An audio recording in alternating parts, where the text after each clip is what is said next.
Usap-usapan ngayon sa social media ang hinala ng ilang netizens na umano'y buntis na ang nag-iisang Filipina pop princess, Sarah Geronimo. Kilig to the max kasi ang fans sa pagbati ng aktor na si Mateo Guidicelli sa ika-38 kaarawan ng asawang si Sarah G nitong weekend. Ang teksto sa IG post, quote, "Happy birthday, my love. This will be the best year ever." At tingin tuloy ng ilang fans, baka buntis na nga ang singer-actress.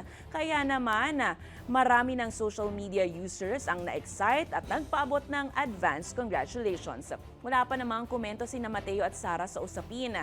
Pero nauna nang nakaagaw pansin ang bagong vlog ni Sarah sa YouTube kung saan nakaduet niya ang ama na si Daddy Delfin. Matatanda ang nagkahiyudwaan sina Sarah at kanyang mga magulang dahil hindi umano sila pabor sa biglaang kasal ni na Sarah G at Mateo noong 2020. At eto kamakailan lang ay nagkabati na rin lahat sa wakas. Sobrang proud ako sa anak ko kasi Si Daddy. siguro sa kanya lang ako nakakuha ng lakas ng loob. Sobrang saya ako tsaka masyado ako na-touch sa mga kanta. Parang kasi habang kumakanta kami para akong maiiyak eh.